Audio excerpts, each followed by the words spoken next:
नमस्कार, स्वागत है आपका। मैं हूं आपके साथ सुमित गुप्ता। कांस्टेबल भर्ती परीक्षा के 14 मई की दूसरी पारी से पहले ही जयपुर के झोटवाड़ा स्थित दिवाकर पब्लिक स्कूल परीक्षा केंद्र से प्रश्न पत्र सोशल मीडिया पर वायरल हो गया, जिसके बाद 14 मई की दूसरी पारी में हुई परीक्षा को निरस्त कर दिया गया है। सोशल मीडिया पर 14 मई को जो प्रश्न पत्र वायरल हुआ, उसकी जानकारी राजस्थान एसओजी को लगी। हालांकि प्रदेश में 32 जिलों के 470 परीक्षा केंद्रों पर परीक्षा का आयोजन किया गया था। ऐसे में किस परीक्षा केंद्र से प्रश्न पत्र आउट किया गया है, इसका पता लगाना एक बड़ी चुनौती रही। सोशल मीडिया पर जो प्रश्न पत्र वायरल किया गया, उस पर एक व्यक्ति के जूते का निशान छपा हुआ पाया गया। साथ ही फर्श पर रखने के बाद प्रश्न पत्र की फोटो क्लिक की गई। इन्हीं चीजों को एसओजी ने अपनी जांच का आधार बनाते हुए उस सेंटर का पता लगाया है।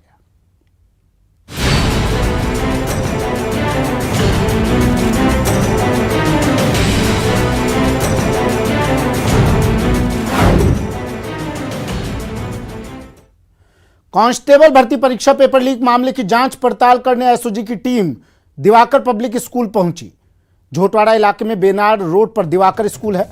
मामले में अभी तक 8 लोगों की गिरफ्तारी हो चुकी है।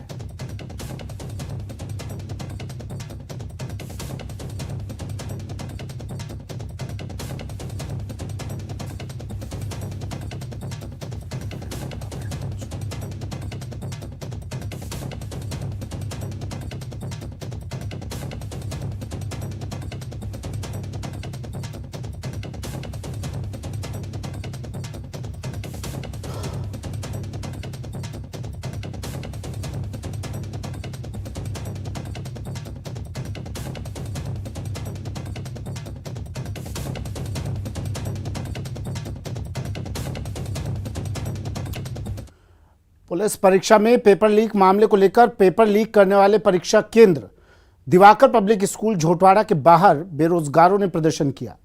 प्रदर्शन करके बेरोजगारों ने परीक्षा केंद्र की मान्यता रद्द करने और दोषियों पर सख्त कार्रवाई की मांग की। बेरोजगारों ने चेतावनी दी कि राज्य सरकार ने पेपर लीक माफियाओं के खिलाफ जल्द कार्रवाई नहीं की तो 23 मई को सरकार के खिलाफ खुला मोर्चा खोला जाएगा।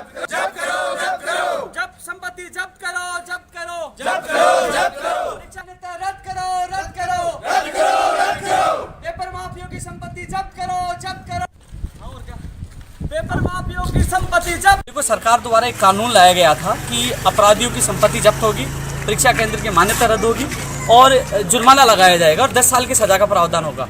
तो हम मांग करें दिवाकर पब्लिक स्कूल की मान्यता रद्द करें, इस बिल्डिंग पर बुलडोजर चलाया जाए जो प्रदेश के लाखों बेरोजगारों को सपनों को बेचने का काम किया है। मान्यता रद्द करें और दोषियों को कम से कम 10 साल की सजा का प्रावधान हो, नया कानून लागू हो और जिससे अपराधियों में डर हो। आने वाली भर्ती परीक्षा 1 लाख भर्ती परीक्षा होने वाली है, तो उसमें बेरोजगारों का विश्वास टूट चुका है। इसलिए अपराधियों में डर होगा, अपराधियों के खिलाफ कार्रवाई होगी, संपत्ति जब्त होगी, जेल होगी, तो आने वाले समय में बेरोजगारों को न्याय मिल सकता है।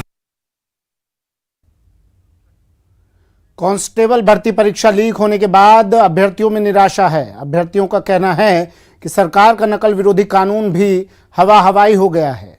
दौसा में कांस्टेबल भर्ती परीक्षा के अभ्यर्थियों से बात की संवाददाता आशीष शर्मा ने और पेपर लीक को लेकर उनकी प्रतिक्रिया जानी। बार बार पेपर लीक की घटनाओं ने अभ्यर्थियों को निराशा पैदा करती है और एक बार फिर पुलिस कांस्टेबल भर्ती परीक्षा का पेपर लीक हो चुका है और जो 14 मई की दूसरी पारी में जो परीक्षा हुई थी वो दोबारा परीक्षा होगी। हम दौसा में खड़े हैं और यहाँ के अभ्यर्थियों से बात करते हैं कि किस तरह की उम्मीदें थी। नकल विरोधी कानून भी सरकार लेकर आई, क्या उम्मीद थी और अब भी पेपर लीक हो रहे हैं, तो क्या कहोगे? जो ये पेपर लीक हुआ है ये बता रहा है कि जो नकल विरोधी कानून था वो धराशायी हो गया, कहीं पर भी वो जमीनी स्तर पर लागू नहीं हुआ। पेपर से 3-3 घंटे पहले हमारी एंट्री करवा ली और 3-3 घंटे पहले ही पेपर आउट हो गया और अब इससे हमारी मानसिक क्षति तो हुई है, बाकी हमारा पैसा भी लगा है, हमें दोबारा कोचिंग करनी पड़ेगी। इस तरह हमें काफ़ी नुकसान हुआ है। कितने किलोमीटर दूर एग्जाम देने में जाना पड़ता है, क्योंकि बहुत दूर दूर सेंटर आए थे? 500 किलोमीटर का दूर लोगों ने सफ़र तय किया है, यहाँ से वहाँ जाना और फिर परीक्षा देना। इतनी बड़ी डिस्टेंस में वैसे ही मानसिक रूप से इंसान बीमार हो जाता है, क्योंकि एक पास में सेंटर हो तब तो आराम से दे सकता है, लेकिन दूर सेंटर होता है तो मानसिक रूप से क्षति हो जाती है, जिससे पेपर अच्छे होने की संभावना कम हो जाती है। आप बताओ, पेपर लीक हुआ है, क्या उम्मीद थी कि अब पेपर नहीं होंगे, क्योंकि विधानसभा में भी इस बात आई थी, नकल विरोधी कानून बना था, अब क्या रहा? अब ये रहा, नकल विरोध अब नहीं हो पाई और पेपर भी अच्छा गया था काफ़ी, और दूर सेंटर आया 500 किलोमीटर दूर से, दौसा से डिस्ट्रिक्ट से आ गए, और नकल करने की जरूरत है, वैसे निराशा हुई है और बहुत विगस्त काष्ट हुई है। बिल्कुल, परीक्षार्थी निराश हैं, क्या उम्मीद थी और क्या कहोगे सरकार द्वारा बार बार जो पेपर लीक की घटनाएं हो रही हैं, क्या है? सर, जैसे कि भैया ने बताया, यहाँ पे 500 किलोमीटर दूर हमें सेंटर दिया जा रहा है। यहाँ पे बंदे दिन रात सुबह शाम मेहनत कर रहे हैं घर वालों का नाम रोशन करने के लिए, और यहाँ पे प्रशासन की है इतनी कड़ी वो सुरक्षा होने के बावजूद भी यहाँ पे हर साल मतलब राजस्थान में पेपर लीक हो रहे हैं। यहाँ पे कहीं ना कहीं प्रशासन की भी जिम्मेदारी बनती है कि जो बंदे मतलब हर साल उनका एक साल इतना इंपॉर्टेंट है, तो उस आधार पे उन पर तैयारी कर रहे हैं, तो उनका रिजल्ट मिलना चाहिए। उनके घर वाले उनसे इतनी आस लगा के बैठे हुए हैं, जिसके बावजूद पेपर लीक हो रहा है। तो यहाँ पे कहीं ना कहीं प्रशासन की भी थोड़े ना बहुत जिम्मेदारी बनती है कि वो थोड़ी कठिन कानून नहीं बनाए। एग्जाम से पहले जो पुलिस विभाग ये तमाम दावे कर रही थी कि अब की बार पेपर लीक नहीं होगा, कोई भी चूक नहीं हुई, तो इसमें पुलिस विभाग की भी कहीं ना कहीं कमी है, चूक है, और युवाओं के हित के लिए निराशा है। और सेंटर 300 किलोमीटर दूर था और युवा एक साल से दिन रात मेहनत कर रहा था, उसको निराशा हाथ लगी। आप क्या कहोगे, मतलब पुलिस जैसे विभाग की परीक्षाएं इस तरह लीक हो जाती हैं, पेपर लीक हो जाते हैं, तो क्या निराशा होती है क्या परीक्षार्थियों में? क्या पुलिस प्रशासन, क्या मानते हो कि फेल हो गया राजस्थान में? बिल्कुल पूरी तरह से प्रशासन फैल रहा है इसमें। देखिए, यहाँ से उदयपुर पेपर देने गए, वहाँ पर काफ़ी इतनी गर्मी में फिर भी ऐसा हो गया, तो प्रशासन पूरी तरह से विफल है। और आगे भी क्या वो है कि आगे होने वाली जो परीक्षाएँ हैं वो सही से हो पाएंगी, जो कानून बना है वो बिल्कुल भी। एक पारी का पेपर लीक मान रहे हैं, आपको क्या लगता है कि अन्य पारियों का पेपर लीक हुए हैं? क्या हुआ है, अभी तो एक का ही हुआ है, बाकी अभी होना बाकी है, और जो हो गए हैं उनमें क्या हुआ है अभी आएंगे निकल कर साथ सामने। तो इसमें सभी मिले हुए हैं, बिल्कुल सरकार विफल है, बिल्कुल मतलब बेरोजगार रोने की कगार पर हैं। आशीष शर्मा, न्यूज 18 दौसा। प्रदेश सरकार भर्तियां निकालती है, उनके लिए परीक्षा करवाती है, लेकिन परीक्षा में पेपर लीक हो जाता है, जिसकी गाज गिरती है उन अभ्यर्थियों पर जो अपनी गाड़ी मेहनत की कमाई खर्च कर परीक्षा देने जाते हैं, अव्यवस्थाओं का शिकार होते हैं और इस उम्मीद में परीक्षा देते हैं कि इस बार वे सफल होंगे और राजकीय सेवा में ज्वाइन करेंगे। लेकिन अफसोस कि पेपर लीक के कारण पूरी परीक्षा ही रद्द हो जाती है और खामियाजा बेरोजगारों को भुगतना पड़ता है। सरकार कानून बनाने की बात कर रही है, लेकिन आमजन और ऐसे अभ्यर्थी क्या सोचते हैं? बात की न्यूज 18 संवाददाता, जोधपुर के न्यूज 18 संवाददाता। प्रदेश सरकार वैकेंसियां निकालती है, परीक्षाएं करवाती है, लेकिन परीक्षा के दौरान या उससे पहले पेपर लीक हो जाता है और गाज गिरती है बेरोजगार युवकों पर। इसमें पूर्ण रूप से देखा जाए तो राजस्थान सरकार की विफलता नजर आ रही है। कोई भी राजस्थान के अंदर प्रतियोगिता परीक्षा सफल नहीं होने दे रही है। सरकार के सिस्टम पूरा त्रस्त हो रखा है और इसमें पूरा रूप अगर प्रशासन के अंदर पूरा भागीदारी है तो उसमें सरकार की नेताओं की लिप्त है। पिछले जो भी रीट, JN और प्रतियोगिता परीक्षा हुई है, उन प्रतियोगिता परीक्षा के अंदर जो रीट के अंदर मुख्य आरोपी थे DP जारोली और डॉक्टर सुभाष गर्ग, न उनकी अभी तक गिरफ्तारी हुई है। वो खुलेआम शिविरों के अंदर घूम रहे हैं और SOG नीचे स्तर पे स्टूडेंट्स को गिरफ्तारी कर रही है। ये बिल्कुल कतई सही नहीं है। SOG अगर जांच नहीं कर पा रही है रीट प्रकरण के अंदर तो SOG को ये जांच CBI को सौंप देनी चाहिए। उसके अंदर इनका अगर विफलता SOG की नज़र आ रही है तो उसमें देखा जाए तो ये अभी तक DP जारोली और डॉक्टर सुभाष गर्ग की गिरफ्तारी नहीं हुई है। और ये एक मुख्य कारण भी है कि आज कल जो 14 तारीख को जो पेपर लीक हुआ है कांस्टेबल का, उसके अंदर कहीं न कहीं इनके मंत्रियों का भी हाथ हो सकता है। और विद्यार्थी परिषद ने पूरे राजस्थान के अंदर बड़े बड़े प्रदर्शन किए, अभी तक सरकार की आंख नहीं खोली है। सबसे पहले तो वर्तमान सरकार से युवाओं का पूरा का पूरा भरोसा उठ चुका है। कानून की बात करते हैं, कानून लेकर भी आए, लेकिन रिजल्ट क्या मिला? कुछ नहीं मिला, वापस पेपर आउट। कहने को तो इन्होंने 14 तारीख की द्वितीय पारी का पेपर आउट माना है, लेकिन मेरा ये मानना है कि सभी पारियों के पेपर आउट है। हम बेरोजगार युवा ये मांग करते हैं सरकार से कि कांस्टेबल का पूरा पेपर रद्द करके वापस करवाएं और इस पूरे प्रकरण की जांच CBI से करवाएं, तब दूध का दूध पानी का पानी होगा। ये जो अभी नकल विरोधी कानून आया है वो 92 में भी राजस्थान सरकार एक बार लेकर आई थी जिसमें सज़ा का प्रावधान नहीं होने के कारण और सेंट्रल की जो भी वैकेंसीज है उसको इसके दायरे से बाहर रखा गया। तो इस वजह से वो भी तब भी निष्प्रभावी हो गया था और अभी भी यही हाल है। ये लेके तो आए हैं, कागजों के अंदर लाने से कुछ नहीं होगा। उसको धरातल पर जब तक ज़मीन पर नहीं उतारेंगे और गिरफ्तारियां नहीं करेंगे और सख्त कानून जैसे यूपी सरकार ने किया उसको धरातल पे अगर ये उतारेंगे तो ही वो सक्सेसफुल है, बाकी इसका कोई लेना देना नहीं है। सरकार के ही जो लोग हैं काफ़ी सारे, जो जैसे छात्र संगठन है, NSUI है, कांग्रेस का यूथ कांग्रेस है, इन्हीं के लोग इनमें लिप्त हो जाते हैं। तो सरकार का कई सा मतलब जो उनका झुकाव है वो अपने कार्यकर्ताओं के प्रति हो जाता है, तो उस पर कानून लागू कर नहीं पाती है।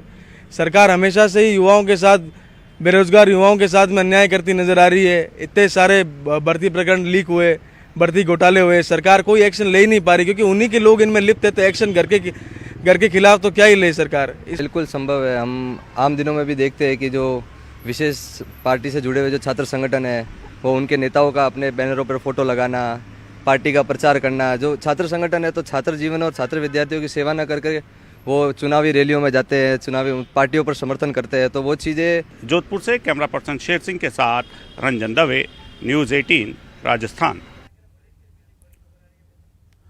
श्रीगंगानगर समेत प्रदेश भर में 13 मई से 16 मई तक संपन्न हुई राजस्थान पुलिस कांस्टेबल भर्ती परीक्षा के पेपर लीक होने से प्रतियोगी परीक्षाओं की तैयारी कर रहे छात्रों में काफी नाराजगी है। 14 मई को दूसरी पारी में हुई राजस्थान पुलिस कांस्टेबल भर्ती परीक्षा पेपर लीक होने से अभ्यर्थी काफी नाराजगी जता रहे हैं और राज्य सरकार से मांग कर रहे हैं कि हाल ही में लागू किए गए नकल विरोधी कानून के तहत पेपर लीक मामले में शामिल। अब बड़ी खबर आपको दिखा रहे हैं। MBS हॉस्पिटल में मरीज की आंख को चूहे ने कुतरा। अब इस मामले पर राज्य मानवाधिकार आयोग ने संज्ञान लिया है। मीडिया रिपोर्ट्स के आधार पर राज्य मानवाधिकार आयोग ने संज्ञान लिया है। आयोग ने मामले की जांच करवाकर तथ्यात्मक रिपोर्ट मांगी है। बड़ी खबर इस वक्त की, जिला कलेक्टर, CMHO, अस्पताल अधीक्षक से ये रिपोर्ट मांगी गई है। नकेल कसी जाएगी, ऐसे अस्पतालों पर नकेल कसी जाएगी, ऐसे जिम्मेदारों पर। 25 मई को अब इस मामले की सुनवाई होगी।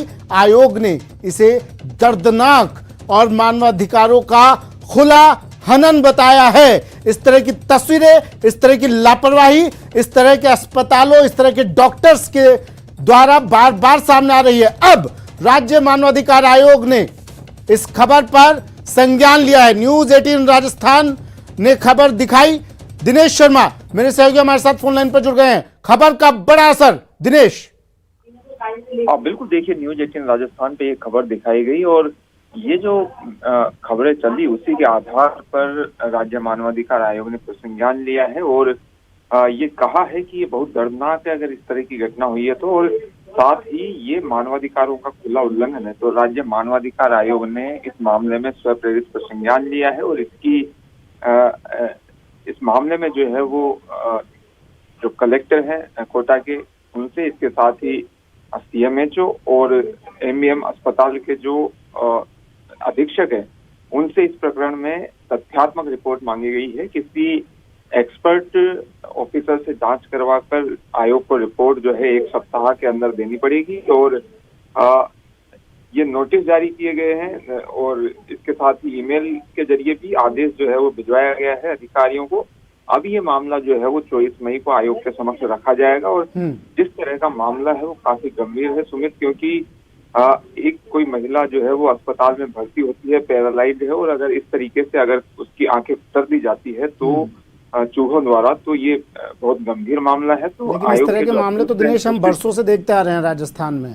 वेंटिलेटर पर मरीज की मौत हो जाती है, ऑक्सीजन सिलेंडर में ऑक्सीजन नहीं होती है, लगातार इस तरह के मामले देखते आ रहे हैं। लेकिन ये लोग तो चिकने खड़े हो चुके हैं, असर पड़ता नहीं है। रास्ता तो कोई खोज ही निकाला होगा इन नर्सिंग कर्मियों ने, चिकित्सा कर्मियों ने, अस्पताल अधीक्षक ने रास्ता तो निकाल लिया होगा ना पहले बीच का कोई।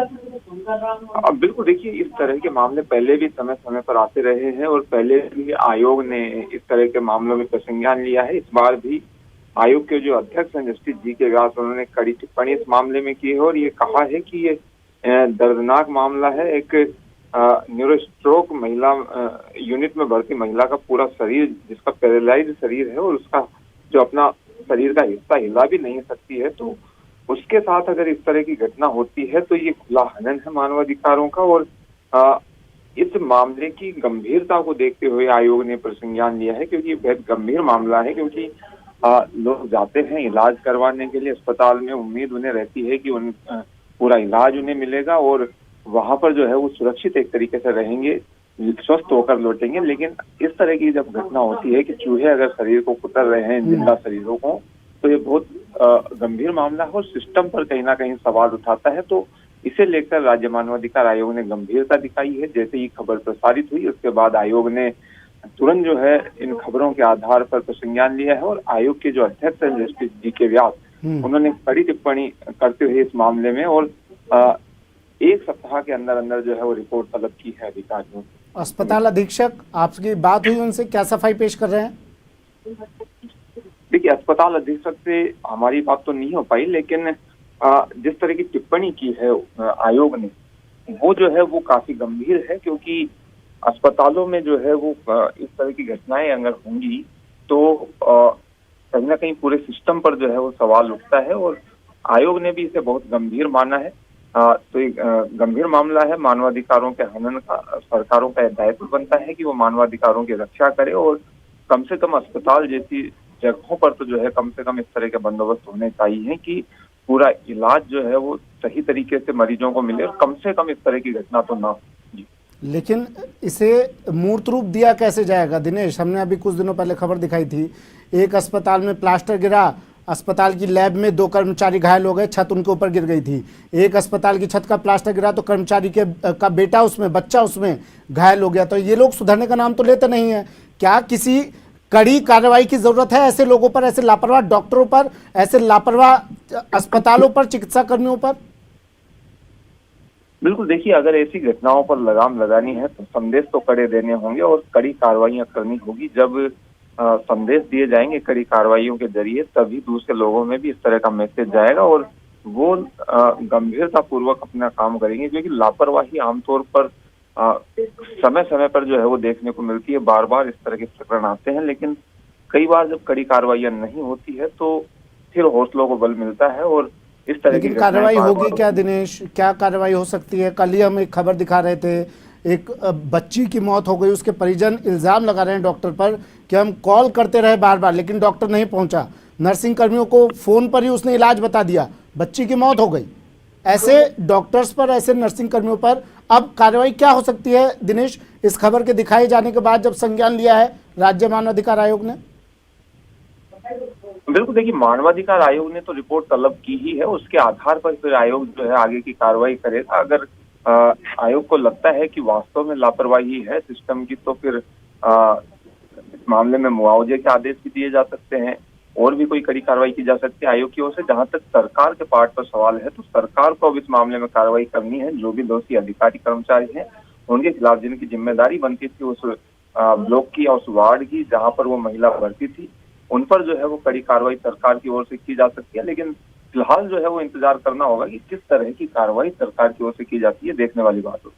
ठीक है, शुक्रिया दिनेश तमाम जानकारी के लिए। तो एमबीएस अस्पताल में अगर आप जाते हैं इलाज करवाने के लिए तो राम भरोसे जाइए, क्योंकि यहाँ डॉक्टर भरोसे रहना अपनी जान के साथ खिलवाड़ करने जैसा होगा। ना सिर्फ एमबीएस अस्पताल, राजस्थान के हर अस्पताल की हालत कमोबेश यही है। सवाई मानसिंह अस्पताल में जब मुख्यमंत्री पहुंचे थे उन्हें तमाम शिकायतें की गई, लेकिन अब तक असर, मुख्यमंत्री के आदेशों के बाद भी असर, ये ढीठ चिकित्सा कर्मी, ये ढीठ डॉक्टर, ये चिकने घड़े, इनके ऊपर कोई असर होता मुख्यमंत्री के आदेशों का भी नहीं दिखाई दे रहा है। एमबीएस अस्पताल में एक महिला की आंख चूहा कुतर जाता है। अब न्यूज 18 राजस्थान ने जब इस खबर को प्रमुखता से दिखाया तो राज्य मानवाधिकार आयोग ने इस पर संज्ञान लिया है।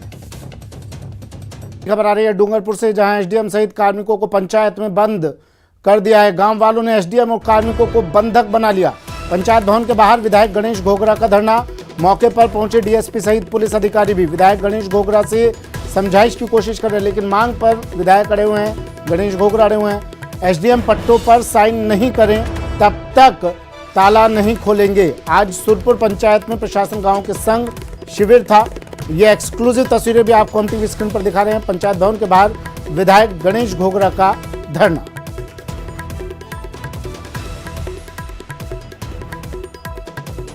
जयेश मेरे सहयोगी हमारे साथ सीधा जुड़ गए हैं। जयेश, क्या ये पूरा मामला, क्यों धरना दे रहे हैं विधायक साहब?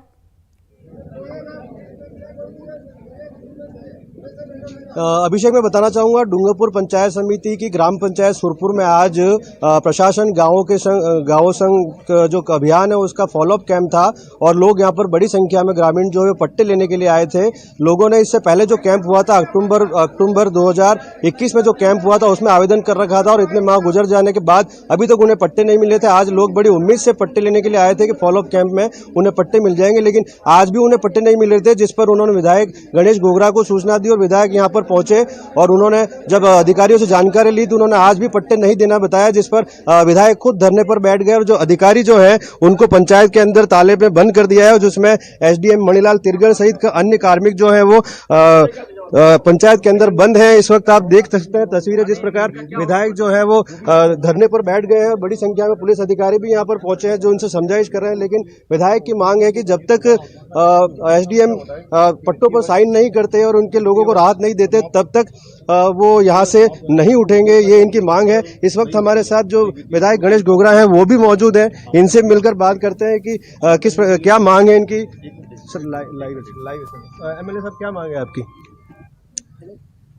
राजस्थान की सरकार ने लोकप्रिय मुख्यमंत्री अशोक गहलोत ने जब भी कांग्रेस की सरकार बनी है, गरीबों के लिए भूमि आवंटन का और जो भी छोटी मोटी समस्या हो पंचायत की, वो प्रशासन गांवों के संग, प्रशासन शहरों के संग ये शिविर लगाए थे।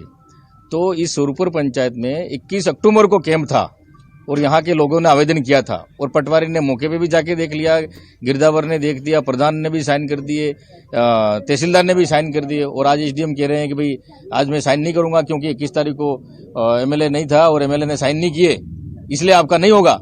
एमएलए के साइन नहीं हुए इसलिए आपका आवंटन नहीं होगा। अब मैंने कहा भाई एमएलए में आज आ गया हूँ, आज फॉलोअप शिविर लगाए तो आज इनको पट्टा दो, तो नहीं कह रहे कि घोषणा नहीं हुई वो हुए। तो 7 महीने तक क्या किया आपने? तो इस तरह से सरकार की जो जन कल्याणकारी योजना है अशोक गहलोत जी की, जो अधिकारी ऐसे भ्रष्ट बैठे हुए हैं वो ऐसी योजना का फायदा जो वर्षों से बैठे हुए हैं ये 150 सालों से, तो इनको आवंटन में ये प्रशासन रुकावट डाल रहा है।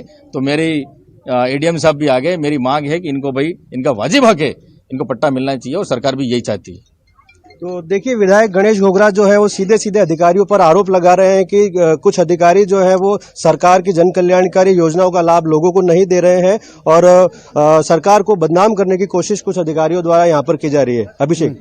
हाँ बिल्कुल, लेकिन सौरभ इनसे पूछे जरा कि क्या यही एक तरीका है इनके पास, बातचीत की जा सकती थी?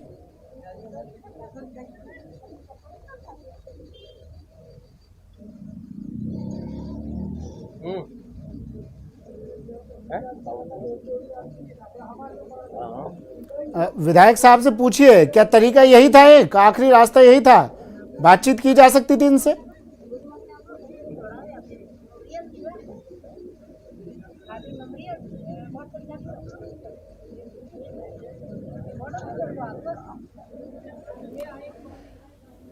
पंचायत भवन के बाहर विधायक साहब धरने पर बैठे हैं। एसडीएम पट्टों पर साइन नहीं करे तब तक ये ताला नहीं खोलेंगे, ये कह रहे हैं विधायक साहब। और इन्होंने एसडीएम और कार्मिकों को बंधक बना लिया है। पंचायत भवन के बाहर खुद भी धरने पर बैठे हैं, पुलिस बल वहां मौजूद है।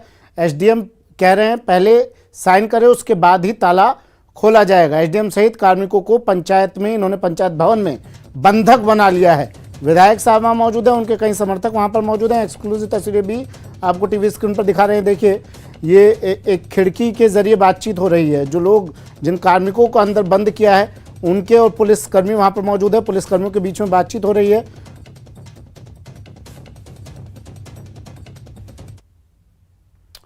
फिलहाल इतना ही, दीजिए इजाजत, नमस्कार।